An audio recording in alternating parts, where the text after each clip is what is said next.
When you think of the most popular Baroque-era paintings done by women, one person comes to mind: Artemisia Gentileschi, a leader and perfectionist of the Baroque era and an inspiration for women artists of the time. This is Artemisia Gentileschi, an Italian Baroque painter who was born in 1593 in Rome. She was one of the first widely recognized female artists in European art.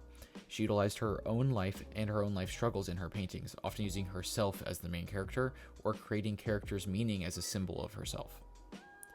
Between being one of the most prominent Baroque movement artists and female artists, Gentileschi's works using chiaroscuro style and her own life story brings life and movement to her own works. During the Baroque period, they focused on dramatic lighting, also known as the chiaroscuro, deep colors, and drama. Artemisia studied under her father, Orazio Gentileschi, who is an Italian painter. She took time to study colors and her father's style, teaching herself painting at a young age. In 1612, at 18 years old, she was assaulted by a fellow painter, eventually took him to trial, and won in court. Not before having to face the moment again, but being tortured to ensure she was telling the truth. This is an important note, as it was very important to her later works, as it helped portray meaning and symbolism for her works. The first one I would like to discuss is Susanna and the Elders. This was Gentileschi's first major artwork.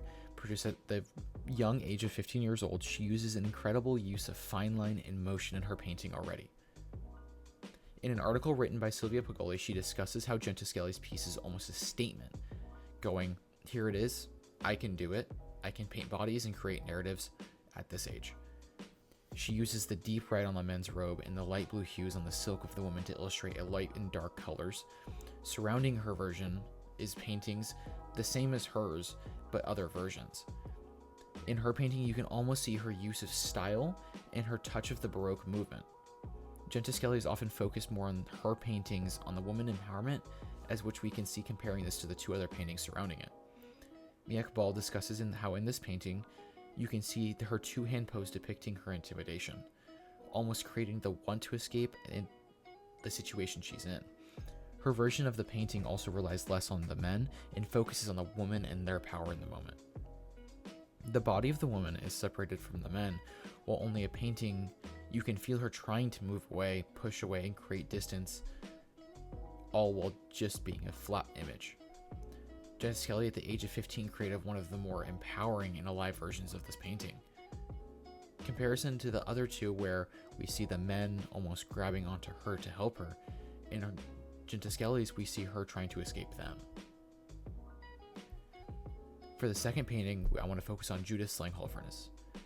This is the MVP of the Baroque movement and one of my overall MVPs for art history overall.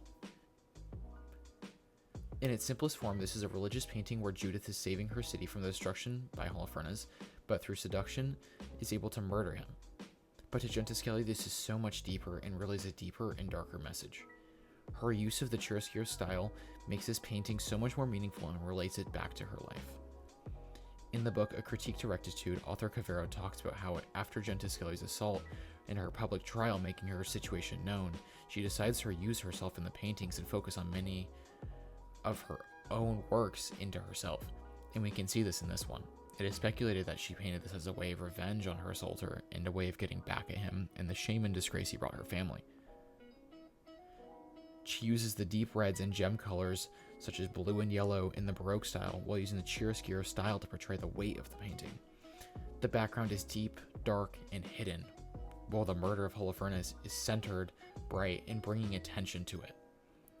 We see the bright red blood flying across the center of the painting, painted almost perfectly to show the movement, the flying blood, and the motion of the sword, almost as if we can see it flying from Holofernes in real time. Between the colors and the blood, the painting is an MVP of the Baroque movement in one sense, and inspiring for women in the other. Overall, as a painter, Gentileschi brought life and movement to all of her works that were largely new and unforeseen at the time. All while being one of the more prominent women artists, her portrayal and movement and mastery of the chiaroscuro style makes her one of my art history MVPs.